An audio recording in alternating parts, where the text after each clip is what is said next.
하나님 말씀 구약성경 에스라서 9장 8절에서 15절까지 보도록 합니다. 제가 가진 성경은 구약성경 723쪽에 있습니다. 에스라서 9장 8절에서 15절까지 한 절씩 교독하도록 하겠습니다. 이제 우리 하나님 여호와께서 우리에게 잠시 동안 은혜를 베푸사 얼마를 남겨두어 피하게 하신 우리를 그 거룩한 처소에 박힌 못과 같게 하시고 우리 하나님이 우리 눈을 밝히사 우리가 종노릇 하는 중에서 조금 소생하게 하셨나이다.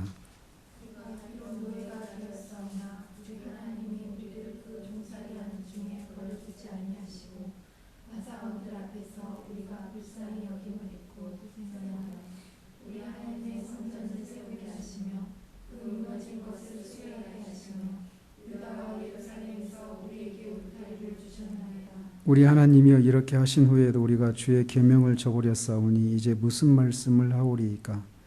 전에 주께서 주의 종 선지자들에게 명령하여 이르시되 너희가 가서 얻으려 하는 땅은 더럽다니 이는 이방 백성들이 더럽고 거짓말 일을 행하여 이 끝에서 저 끝까지 이르는 더러움으로 지었습니다. 그런즉 너희 여자들을 그들의 아들들에게 주지 말고 그들의 딸들을 너희 아들들을 위하여 데려오지 말며 그들을 위하여 평화와 행복을 영원히 구하지 말라.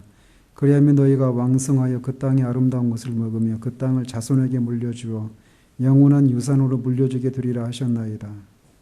우리가 그 행실과 큰 죄로 말미암아 이 모든 일을 당하였사오나 우리 하나님이 의지하여 그가 형벌을 가볍게 하시고 이만큼 백성을 남겨주셨사오니 우리가 어찌 다시 주의 계명을 거역하고 이 가증한 백성들과 통혼하오리이까? 그리하면 주께서 어찌 우리를 멸하시고 남아 피할 자가 없도록 진노하시지 아니하시리이까?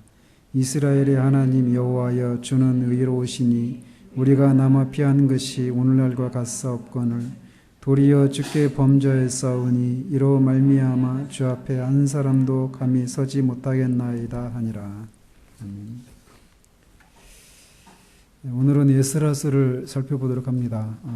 제가 높아심의 말씀을 드리면 이 시간이 이 오후 예배 시간이라 좀 막 졸리고 그래요. 그래서 제가 처음에 의도했던 것만큼 이거를 성경 어떻게 읽어야 되는지 이렇게 하나하나 살피는 이걸 시작하기 전에 제가 의도했던 것만큼 만족스럽지가 못해요. 왜냐하면 이렇게 막 저는 개인적으로 그랬습니다. 그러니까 막 성경을 이렇게 알고 싶은 마음이 너무 컸어요. 저는 그러니까 신학을 신대원을 다니고도 제가 유학을 가려고 했다가 이제 못 가고 말았는데 유학을 가고 싶었던 가장 큰 이유가 뭐냐면 성경을 일관되게 해석하는 것들 그걸 성경 주해라고 하는데 이거를 배우고 싶어서였어요. 그거를 저 신대원 동안에 오히려 갈증만 더해줬어요. 그냥 막 너무 그런 부분에서 제가 배움이 짧고 알고 싶은 그런 마음이 신대원 시절뿐만 아니라 신대원에 들어가기 전에도 막 제 안에 너무 컸거든요. 그래서 제가 신대원생들이 읽는 책을 신대원 들어가기 전에도 막 읽었었어요. 그거 알고 싶어서 성경을 정말 알고 싶어서. 근데 이제 그래서 그 전에 다니던 교회들에서도 최소한 제가 다녔던 교회들에서도 이런 것들을 저는 배우지를 못했어요. 그런 교회들에서도. 그래서 제가 나중에 기회가 되면 이제 설교를 하게 되면 이런 거를 우리 교인들한테는 좀 꼭 해줘야 되겠다 이런 마음이 늘 있었거든요. 그래서 이제 성경 각권을 이렇게 하고 지금도 우리가 이제 성경 강의를 이제 몇 권 했잖아요. 그런 설교를 계속 하고 싶은 그런 마음이 늘 있었더랬거든요. 근데 이제 제가 가졌던 어떤 그런 갈급함 그리고 그런 것들이 성경이 뭘 말하는지를 제가 깨달았을 때 가졌던 그런 기쁨을 누리는 것만큼 여러분들이 지금 누리고 있지 못하지는 않는 거 아닌가 이런 두려운 마음이 좀 제 안에 있어요. 그래서 이런 것들이 그냥 이렇게 쓱 지나가 버리고 말면 정말 너무 아쉽지 않을까, 않는가 이런 생각들을 해요. 그래서 지금은 우리가 좀 막 이렇게 육신적으로 좀 피곤하고 잘 집중도 안 되고 이게 도대체 무슨 얘기를 하는 것인지 잘 이해도 안 되고 막 이렇게 막 달게 다가오지 않을 수도 있는데 여러분들이 시간을 두고 여러분이 이제 이 성경 각권을 읽어 나가실 때 먼저 이 강의 제가 이렇게 했던 것들을 먼저 이렇게 잘 섭취를 하신 후에 성경을 읽어 가시길 바래요. 그래서 성경이 그냥 잠이 안 올 때 읽는 성경으로 이렇게 자리하지 않고 진짜 그 성경을 통해서 하나님이 어떤 분이시고 또 그것을 통해서 하나님이 어떤 일들을 해 오셨는지 이런 것들을 잘 성경을 통해서 잘 섭취해낼 수 있기를 바래요.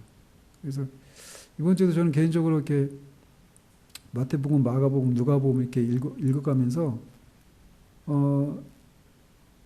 막 또 새롭게 다가와요. 제 안에서.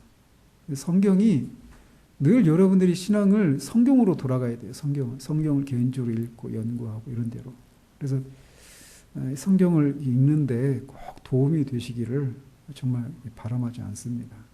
아무튼 지금 당장은 아니어도 언젠가는 여러분들이 이걸 통해서 그때 이런 게 정말 내가 성경을 이렇게 개인적으로 읽는데 정말 도움이 되었노라라고 하는 그런 것이 있었으면 좋겠어요.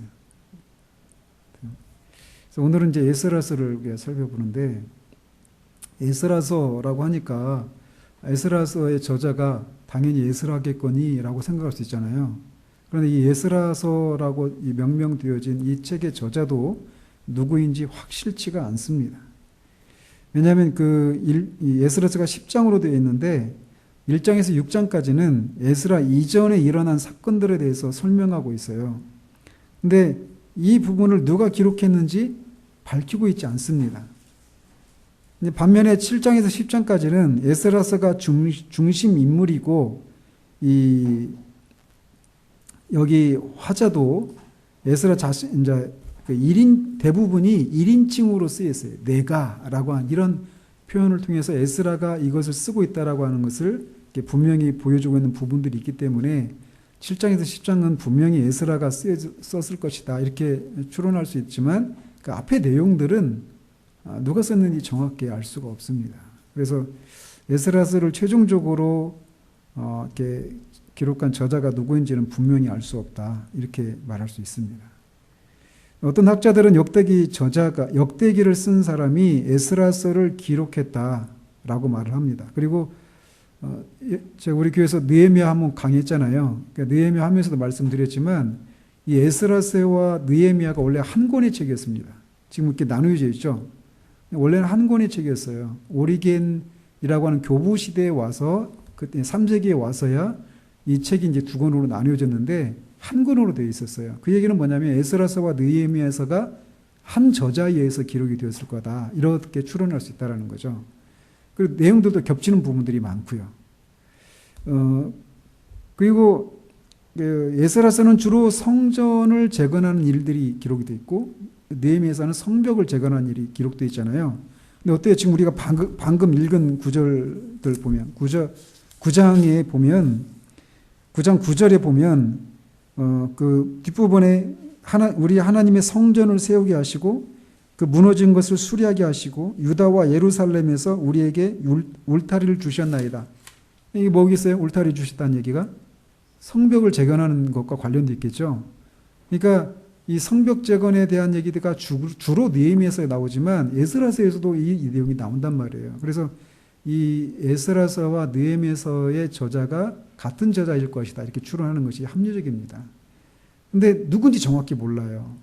근데 어떤 학자들은 역대기 저자가 이 에스라서 또 느헤미야를 기록했다고 하는데 지난주에 말씀드렸죠. 역대기 저자가 누구예요?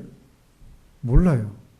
그래서 에스라서 느헤미야 저자도 누군지 정확하게 알 수는 없습니다. 근데 일부는 분명히 에스라가 기록을 했을 것이다 이렇게 볼 수 있습니다. 그리고 이 에스라서가 언제 기록이 되어졌는가라고 할 때 이스라엘 역사를 좀 알아야 되는데 제가 이스라엘이라고 말할 때는 남유다를 가리킵니다.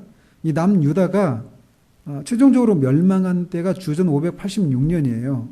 바벨론의 포로로 잡혀가는데 이 사람들이 이 바벨론 제국을 이어서 이 바벨론이 지배하고 있었던 지역을 다스리는 제국이 새로 생겨났어요. 그 제국이 뭐예요?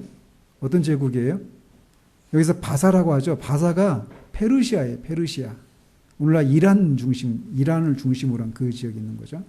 이 페르시아 이 제국에 의해서 이제 바벨론 제국이 멸망하는데 페르시아 제국의 첫 번째 왕이 고레스라고 하는 그 왕이에요.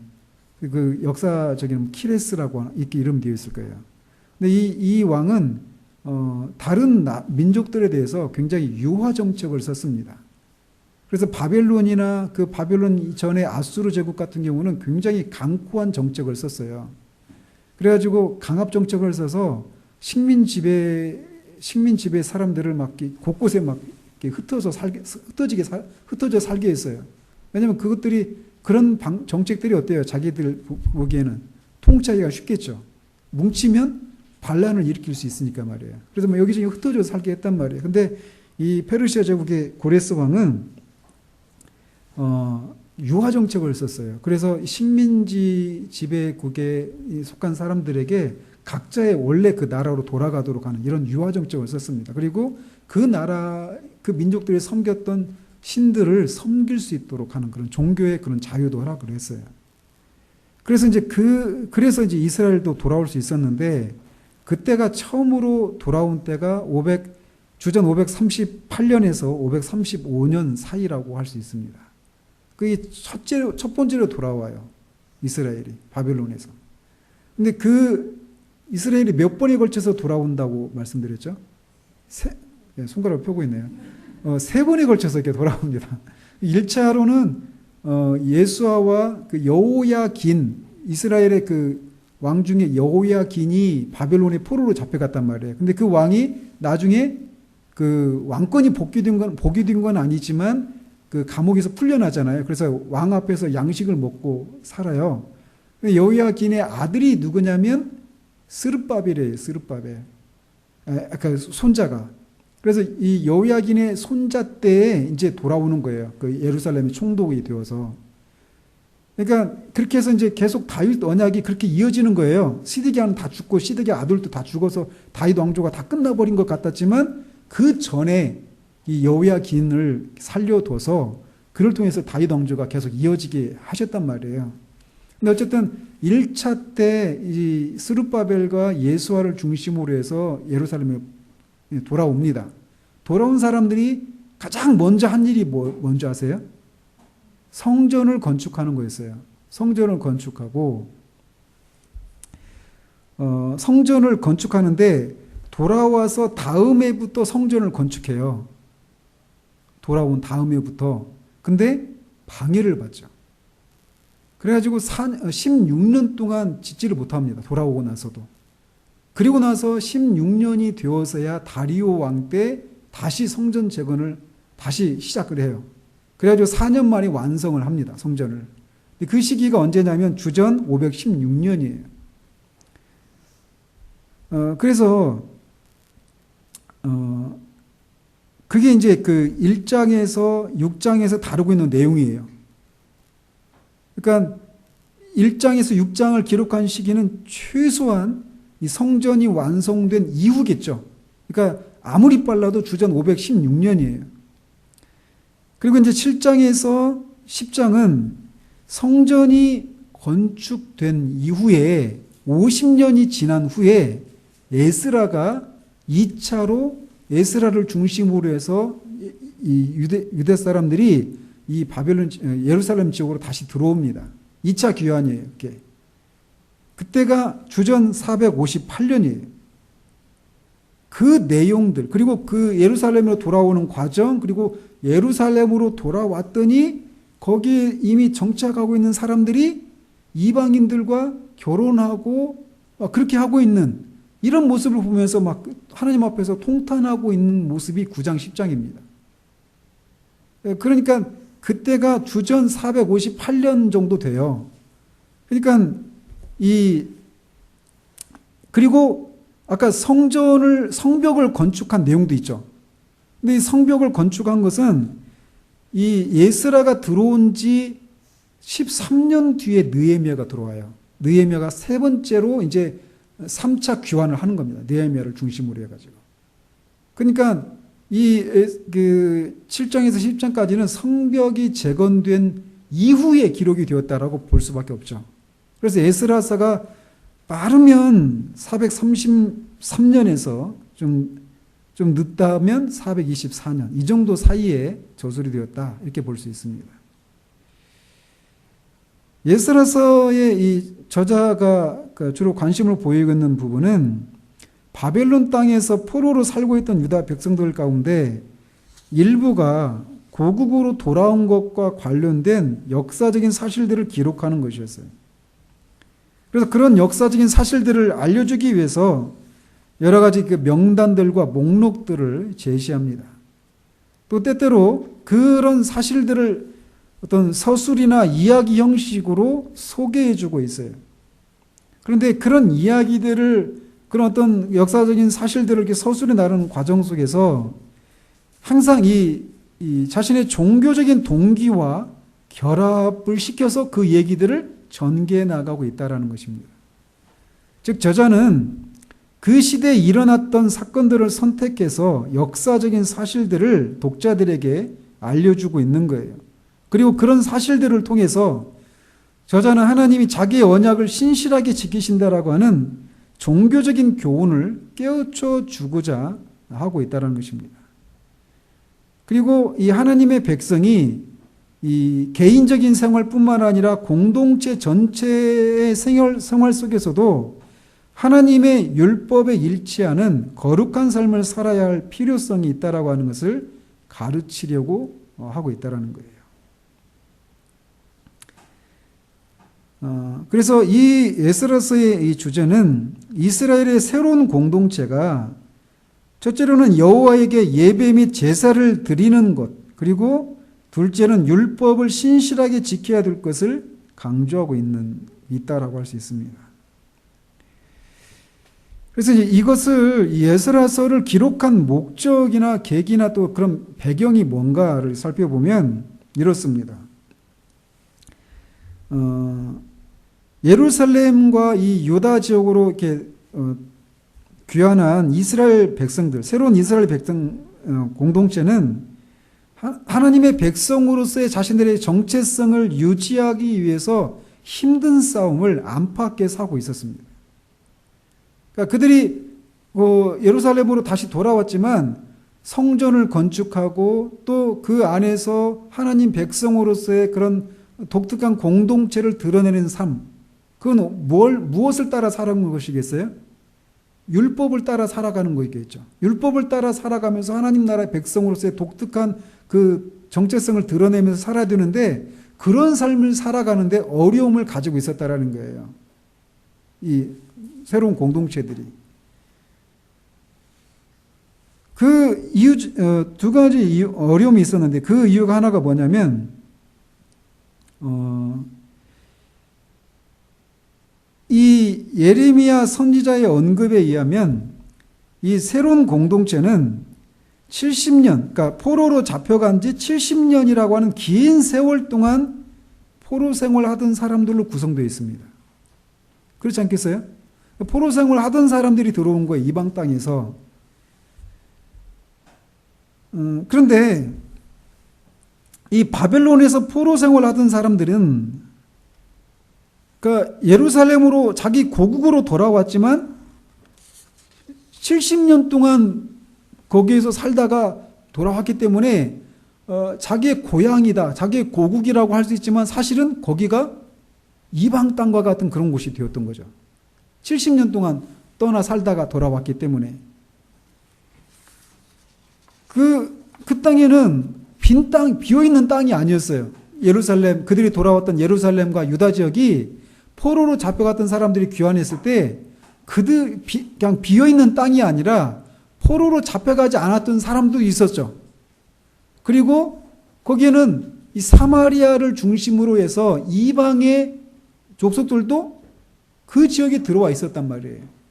그러니까 그렇게 이미 정착해 있는 사람들이 있는 땅에 그 바벨론에서 포로 생활했던 70년 동안 살았던 사람들이 들어온 거예요, 새로.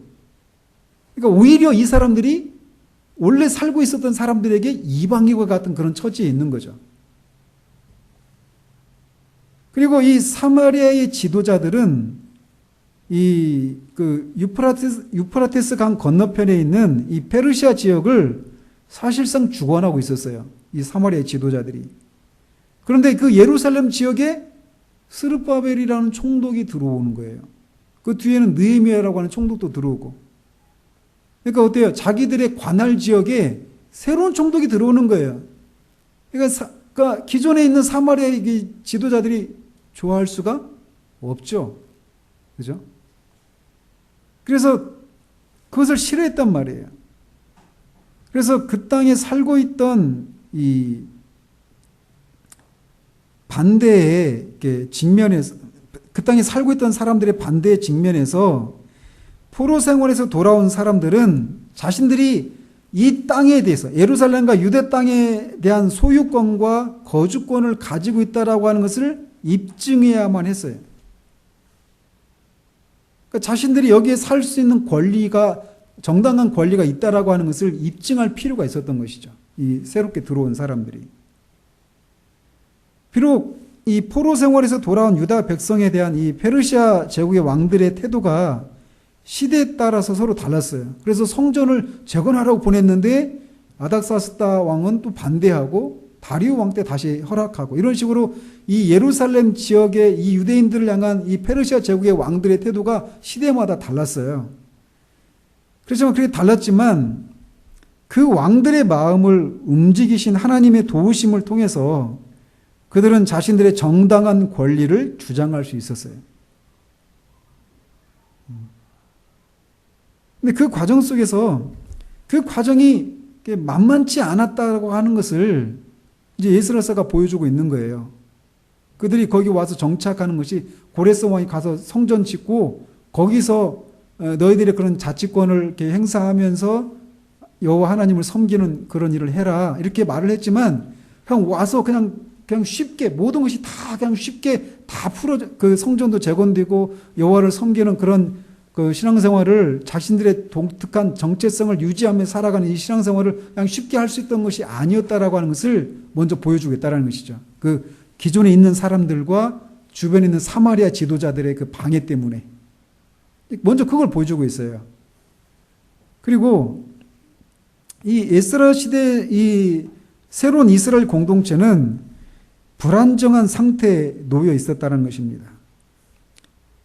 왜냐하면 하나님을 위해서 거룩하게 구별된 백성으로서 이렇게 새롭게 형성된 이 공동체는 하나님과 하나님의 계명이 신실해야 했지만 그 당시 공동체가 도덕적으로나 종교적인 도전에 직면해 있었기 때문이라는 거예요.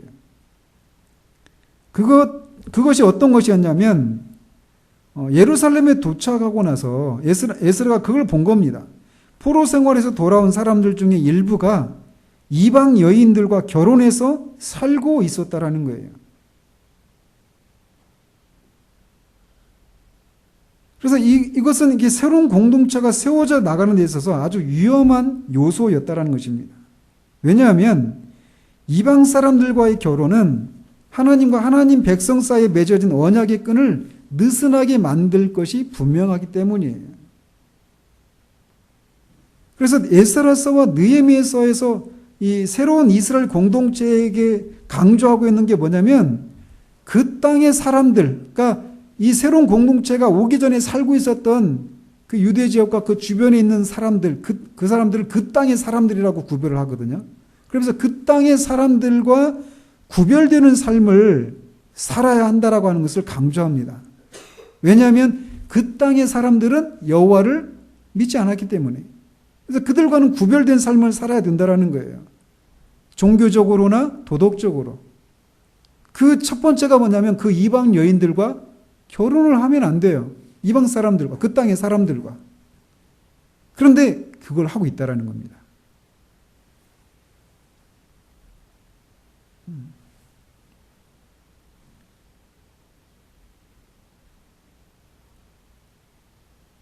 항상 이게 어떤 때하고 비슷합니까?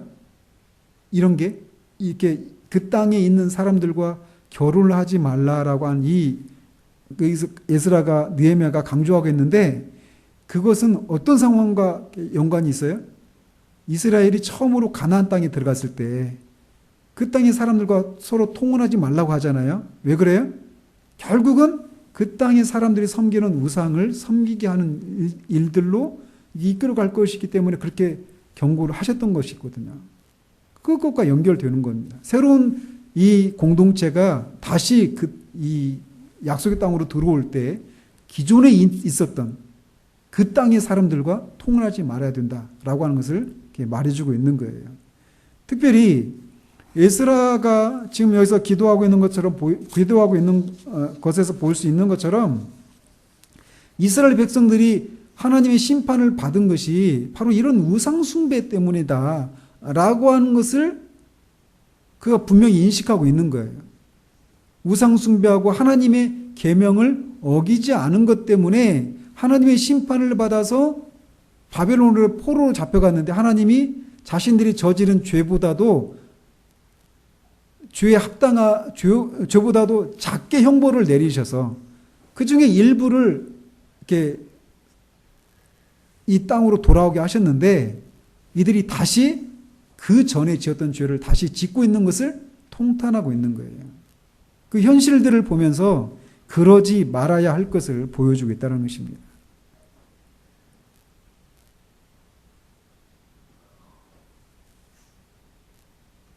또 그렇게 이스라엘 그 땅에 있는 사람들과 결혼을 한 이런 것도 어려움이 있었고 또 하나는 뭐냐면 경제적인 문제였어요. 이 땅에 들어와 있는 사람들이 에스라뿐만 아니라 느헤미야 시대에도 똑같은 그런 어려움이 있었는데 이 느헤미야에서도 보는 것처럼 우리가 경제적으로 어려움이 있었어요. 그러니까 이 가뭄이 있고 막 그러니까 어때요? 그 나라 사람들끼리 동족끼리 서로 종으로 삼고 그런 일들이 있으니까 어때요? 성벽을 재건하는데 방해를 받았잖아요. 그죠? 느헤미야에서 그랬잖아요. 그런 일들이 이 에스라나 느헤미야나 동시대거든요. 13년 차이로 들어왔지만 같이 있어요. 느헤미야 다음 주에 살펴보겠지만 느헤미야에도 그 성벽을 봉헌하는 그 행사에 에스라가 등장해요. 그 에스라가 그 성경을 막 이렇게 강독하고 해석하잖아요. 느헤미야 사이에서요. 그래서 같은 시대란 말이에요. 그래서 느헤미야 시대에 있었던 어려움이 에스라 시대에도 있었어요. 이게 두 가지예요. 종교적으로 이 여호와만을 섬겨야 되는데 그들이 이방 여인들과 결혼하는 것을 통해서 그 신앙이 여호와를 섬기는 신앙이 위협을 받고 있는 그런 현실들이 있었고 경제적으로도 그런 공동체가 어려움을 겪고 있어서 그 어려움들 때문에 성벽을 재건하고 그 신앙 공동체의 정체성을 유지하며 살아가는 데 있어서 어려움을 겪고 있었다라는 거예요. 그런 두 가지 도전을 받고 있었다는 것입니다. 에스라 시대. 그래서 그 에스라 시대에 이제 강조하고 있는 게 세 가지예요. 에스라서에서 강조하고 있는 게. 그게 뭐냐면 성전을 세우는 문제입니다. 이 새로운 이스라엘 땅에 돌아온 이 이스라엘 백성, 새로운 이스라엘 공동체가 자신의 하나님의 백성으로서의 공동체를 유지하며 살아가는 데 있어서 중요한 세 가지 요소가 있다면 첫 번째는 성전을 재건하는 거예요. 성전 재건과 관련해서 스룹바벨과 예수아를 중심으로 해서 성전을 다시 세웁니다. 그래서 여호와에 대한 예배 중심주로서 또한 여호와가 또다시 자기 백성 사이에서 임재하신다는 증거로서 예루살렘 성전을 재건하는 일은 다른 무엇보다도 중요하고 가장 먼저 이루어져야 했던 일이에요. 근데 그 일이 어땠어요? 처음에 시작을 했다가 방해가 있으니까 중단됐죠. 그리고 16년이 흐르는 동안 그 일이 진전이 하나도 없었어요. 근데 이제 어때요? 그런 상황에서 그런 시간이 지나면서 사람들이 어떤 것에 먼저 마음을 썼어요? 자기 집을 짓는 것에만 자기 안위를 보장하는 일에만 관심을 쏟고 있었던 거예요. 그러니까 그런 이스라엘 상황에 하나님이 선지자를 보내시죠. 누구예요? 학개와 스가랴예요. 이 두 선지자예요. 그래서 이 학개와 스가랴 선지자들을 통해서 이 예루살렘에 새로 들어온 사람들에게 하나님의 성전을 먼저 세우는 것이 가장 중요하다. 이거를 강조하는 거예요. 그래서 나중에 이제 학개와 스가랴서를 볼 때도 이제 그 내용들이 나옵니다. 그래서 이 새로운 공동체가 여호와 하나님 말을 섬기는 독특한 자기들의 하나님 나라의 백성으로서의 정체성을 드러내는데 가장 중요한 것은 여호와의 성전을 건축하는 일이었어요. 그래서 그 일들이 자세하게 이렇게 언급이 되고 있는 거죠. 예스라에서는. 그리고 이스라엘 백성들이 하나님 나라의 백성으로서의 독특한 그런 정체성을 유지하며 살아가는 데서 두 번째로 중요한 요소가 뭘까요? 그것은 모세 율법을 따라 살아가는 거예요. 그래서 모세 율법을 따라 살아가야 되는 거예요. 그게 하나님 나라의 백성이에요. 그게 헌법이니까. 그들의 법이니까. 근데 그 여호와의 율법에 능통한 사람이 에스라서의 중심 인물이죠. 누구예요? 에스라 자신입니다. 그러니까 에스라가 여호와께서 주신 모세 율법에 익숙한 학자라고 그렇게 소개하고 있어요. 그러니까 그 이스라엘 백성의 새로운 이스라엘 백성의 이 굉장히 중요한 인물로 자리할 수밖에 없는 거예요. 그가 율법을 그들에게 가르치고 풀어줘서 그 새로운 이 공동체가 모세 율법에, 그러니까 모세를 통해서 하나님이 주신 하나님의 율법에 순종하며 살아가는 일을 해야 되니까. 그래서 여기에서 에스라서에서 에스라하고 느헤미야 헷갈리니까 제가 에스라서에서 이제 두 번째로 강조하고 있는 내용이 에스라입니다. 율법에 능통한 학자로서의 에스라. 그리고 또 이 에스라서에서 중요하게 생각하는 요소가 하나가 뭐냐면 예루살렘 성벽을 재건하는 거예요. 그래서 이 유다 지역이 페르시아 제국의 보호가 취약한 지역이었단 말이에요.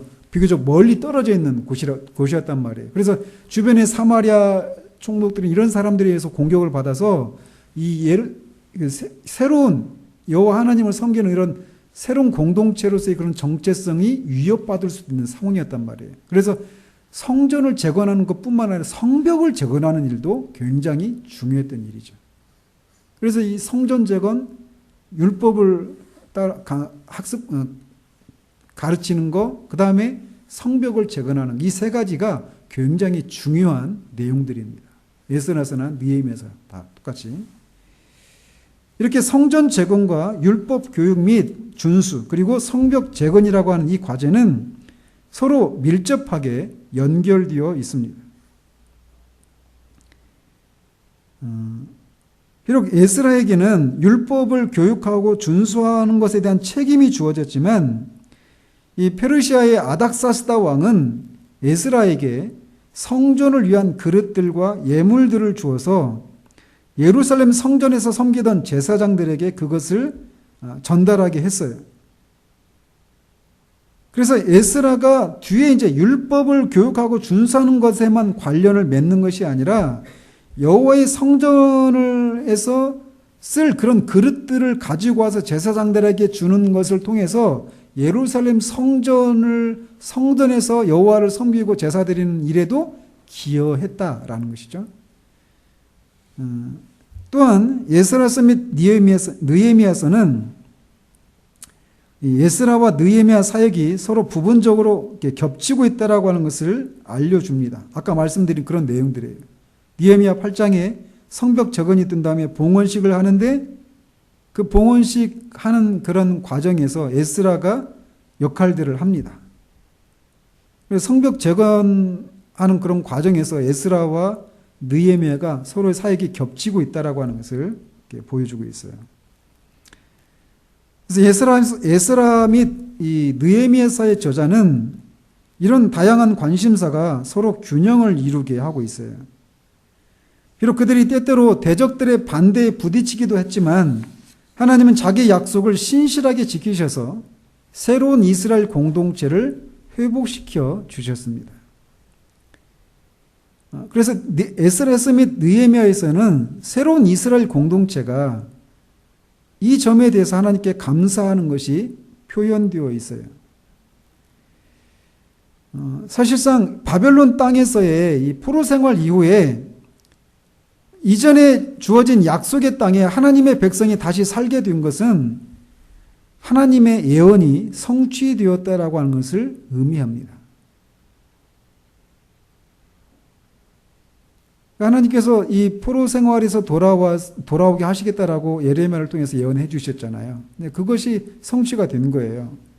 그렇지만 에스라서 및 느헤미야에서는 새로운 이스라엘 공동체가 하나님의 백성에게 주어진 사명을 신실하게 감당하는데 또다시 실패할 수도 있다라고 하는 염려가 반영되어 있어요. 아까 말한 것처럼 이방인들과 통혼하고 있는 것들. 그 다음에 경제적인 어려움 때문에 이 성벽을 재건하고, 이제 뒤에 보면은 이 그러니까 이 성전 제사를 이렇게 섬기는 데 있어서도 열심히 떨어지는 것을 보게 됩니다. 뒤에서 보면. 그들이 가지고 있는 어려움들 때문에.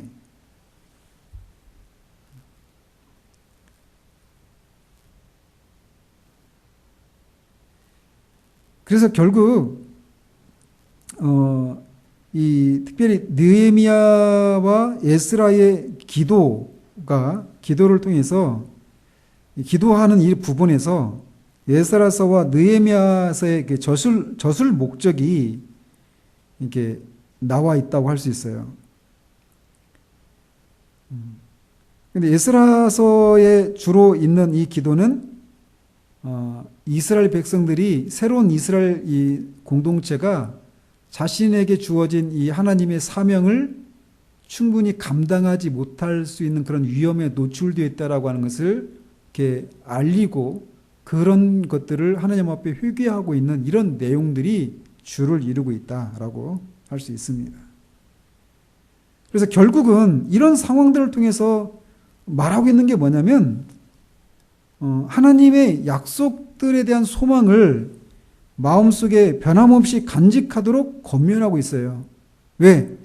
자신들이 이렇게 지금 이 포로 생활에서 돌아와서 아직 이런저런 위험이 있지만 그럼에도 불구하고 성전이 재건되고 성벽이 재건되어서 하나님의 백성으로서의 그런 정체성을 드러낼 수 있는 그런 환경이 조성되는 것은 하나님이 약속을 하신 것을 성취해 주신 결과니까 하나님이 지금 우리에게 약속해 주신 것들에 대해서도 소망을 품고 기다려야 된다라고 하는 것을 말해주는 거예요. 뒤에서 이제 보겠지만 성전을 건축했을 때 어떤 학계나 스가랴서에서 어떤 것을 약속해 주십니까? 하나님께서 지금 성전이 옛날보다 초라하지만 그 전 영광보다 더 큰 영광이 임하게 해주실 것이다라고 말씀하신단 말이에요. 근데 아직 이때는 성취가 안 됐어요. 에스라 때에는. 그렇죠? 근데 그런 약속들을 기다려야 된다라는 거예요. 왜? 그 전에 약속하신 것을 하나님이 이렇게 우리에게 지금 옛날 우리의 고향 땅으로 돌아와서 여호와를 섬길 수 있는 이런 환경을 조성해 준 것이 하나님이 약속하신 것에 대한 성취이기 때문에 지금 우리에게 약속해 주신 것도 우리가 이렇게 성취해 줄 것을 믿고 기다려야 된다. 이 얘기를 해주고 있는 거예요.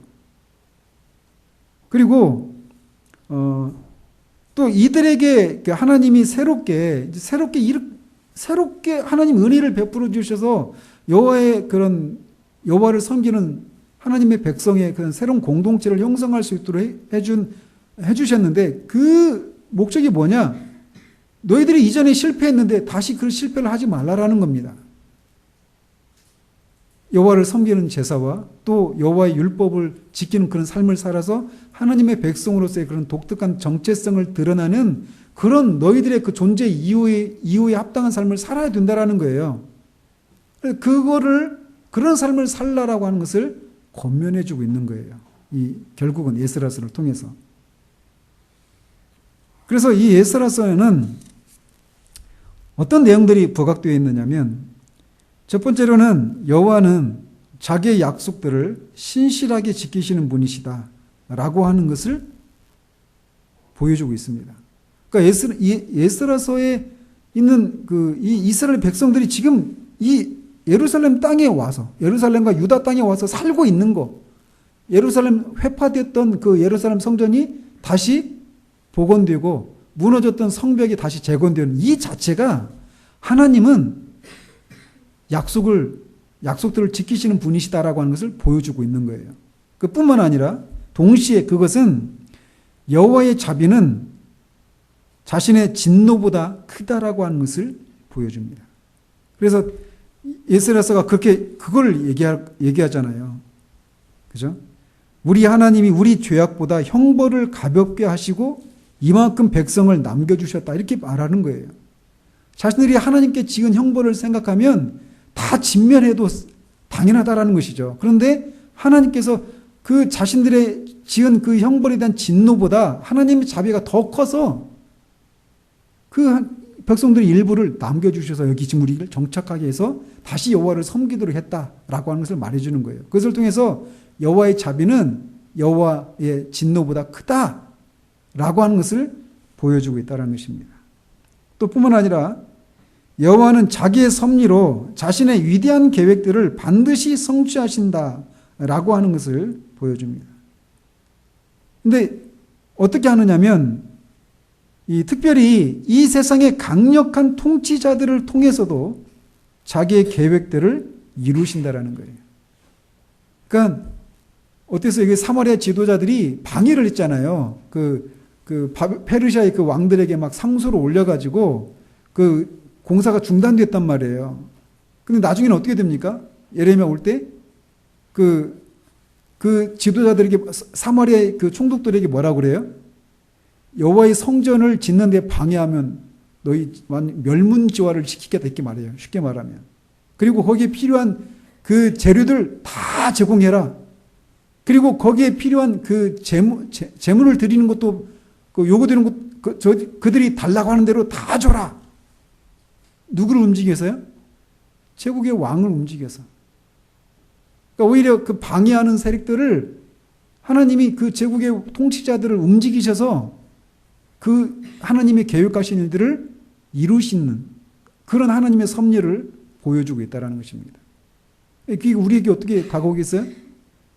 그러니까 하나님이 우리에게 요구하시는 하나님의 그 뜻을 방해할 수 있는 것이 아무것도 없다라는 거예요. 지금 당장 방해하는 것처럼 보이지만 결국은 하나님은 그것들을 무찌르시고 하나님의 계획을 반드시 이뤄내신다. 하나님의 방법대로. 그걸 우리에게 독자들에게 교훈해 주고 있는 거예요. 또 포로 생활에서 돌아온 이스라엘의 남은 자들 또는 거룩한 자손은 하나님의 백성으로서 하나님과 언약 관계에 놓여 있습니다.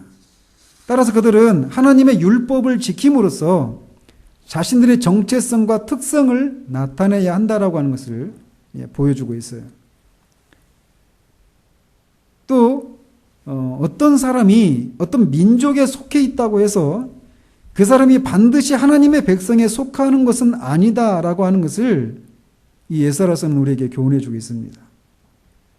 어떤 사람이 하나님이 제시하신 언약을 기꺼이 받아들인다면 그 사람은 하나님의 백성이 될 수 있어요. 그러니까 어떤 사람이 하나님의 언약 백성이냐라고 말할 때 나는 이스라엘 민족에 속해 있으니까 나는 하나님의 언약 백성이야 이렇게 말할 수가 없다라는 거예요. 그럼 누가 진짜 언약 백성이에요? 하나님이 제시한 언약을 기꺼이 지키는 사람. 그 사람이 하나님의 백성이 될 수 있다라고 하는 것을 보여주는 거예요. 그리고 그 문은 모든 나라의 백성에게 활짝 열려져 있다라고 하는 것을 이 에스라서가 보여주고 있습니다. 그리고 여호와에게 충성하는 것은 올바른 예배를 드리는 것을 통해서 입증된다라고 하는 것을 에스라서는 강조하고 있습니다. 에스라에서 이 점은 특별히 성전을 재건하고 예배와 제사를 드리기 위해서 조직을 정비하는 것을 통해서 입증이 됩니다. 그래서 에스라서에 보면은 제사장들, 레위 사람들, 성전 문제기들, 노래하는 사람들, 또 성전에서 다른 임무를 맡는 사람들을 그 명단들이 나오죠. 아주 세세하게. 그러니까 여기 나오는 그 명단들을 이렇게 그 사람들을 조직하고 임명하는 것을 통해서 여호와께 올바른 제사를 드리는 것을 아주 굉장히 중요하게 생각해요. 그 일에. 근데 그 일이 그렇게 하는 이유가 뭐예요? 여호와께 예배를 잘 드리는 것이 그게 여호와께 충성하는 것을 입증하는 것이기 때문에 그렇다는 것이죠. 그래서 그런 내용들이 이렇게 강조가 되어 있어요. 그리고 마지막으로 여호와에게 예배를 드릴 때 나타나는 주요한 특징은 바로 기쁨입니다. 그들이 여호와께 예배를 드릴 때 성전이 재건되고 했을 때 그런 기쁨이 막 있었잖아요. 그죠? 그래서 우리는 에스라서를 통해서 그걸 보는 거예요. 하나님이 우리의 죄보다도 하나님의 자비가 더 커서 우리가 받아야 될 형벌보다 더 적게 내리신다라는 거예요. 그리고 하나님은 언약을 반드시 지키신다라는 거예요. 그러니까 이스라엘 백성이 지금 이 포로에서 돌아와서 예루살렘 땅에 와서 성전 제사를 드리고 있고 이 예루살렘 성벽 안에서 이렇게 하나님의 백성으로서의 정체성을 드러내면서 그런 위협들이 있지만 그렇게 유지하고 있다는 그 자체가 하나님의 언약을 지키신 것이고 하나님의 자비가 크다라고 하는 것을 보여주고 있다는 거예요. 그걸 보면서 우리는 뭘 봅니까? 우리 자신도 그 속에서 우리도 볼 수 있는 거예요. 우리가 이렇게 하나님을 섬기고 하나님의 언약 안에 우리가 머무르고 하나님을 예배하고 있는 이 자체가 하나님의 자비가 하나님의 진노보다 크다라고 하는 것을 이렇게 실패하고 이런 위험에 노출되어 있단 말이에요. 이렇게 실패했는데도 이스라엘 백성이 우상숭배와 율법을 지키지 않아서 심판받아서 포로로 잡혀갔는데 돌아왔는데 포로로 잡혀갔다가 하나님의 자비로 다시 돌아왔는데 또 그런 실패를 하고 있잖아요. 그런데 하나님이 어때요?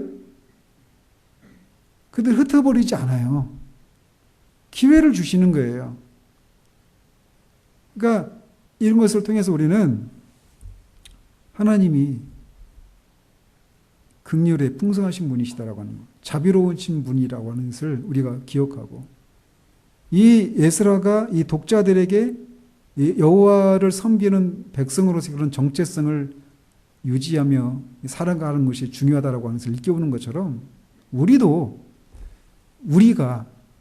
애굽의 바벨론의 포로와 같은 상황 가운데 있었던 우리가 하나님을 섬기는 이런 주위에 온 것이 하나님의 긍휼과 자비로 말미암은 것이고 자비로 말미암은 것이라는 걸 생각하고 우리를 불러내셨던 그 부르심에 합당한 삶을 살아야 된다라고 하는 것을 우리에게 교훈해 주고 있다라고 할 수 있습니다. 기도하도록 하겠습니다. 하나님 아버지, 에스라서를 우리가 잠시 살펴봤습니다. 하나님, 에스라서에서 이스라엘 백성들이 포로에서 돌아와서 많은 어려움들 속에서도 하나님의 섭리를 통해서 예루살렘 성전을 건축하고 성벽을 재건하고 그 안에서 하나님께 성전 제사를 드리는 것과 율법을 지키는 것을 통해서 새로운 이스라엘 백성의 그런 공동체로서 그런 정체성을 유지하며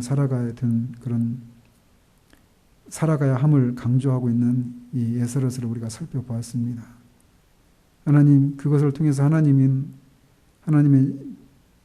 진노보다 자비가 크신 분이시고 언약을 반드시 지키시되 하나님의 특이한 섭리를 통해서 그렇게 지키시는 분이시라는 사실들을 생각하면서 오늘을 우리가 살아가는 우리들도 정말 하나님의 긍휼과 자비가 정말 크신 분이심을 기억하며 우리가 하나님 앞에서 하나님의 계명을 따라 살지 못하는 것 때문에 겪고 있는 그런 고난과 어려움들 속에서도 긍휼에 풍성하신 하나님을 생각하며 그 하나님 앞에 나아가 우리의 죄를 고하고 다시금 하나님의 백성으로서의 그런 정체성을 드러내며 살아갈 수 있는 기회들을 하나님 앞에 간구할 수 있는 근거가 하나님께 있음을 기억하는 우리들 될 수 있도록 주님 도우시옵소서. 우리 자신이 이렇게 하나님을 섬기는 자리에 있다라고 하는 그 자체가 하나님이 얼마나 긍휼과 자비가 풍성하신 분이신가를 우리가 기억하게 하시고 그 하나님의 자비와 긍휼의 풍성한 하나님을 우리가 충성되이 섬기고 그런 것을 통해서 하나님 나라의 백성으로서의 정체성을 드러내는 우리들 될 수 있도록 주님 도우시기를 원합니다. 예수 그리스도 이름으로 기도합니다. 아멘.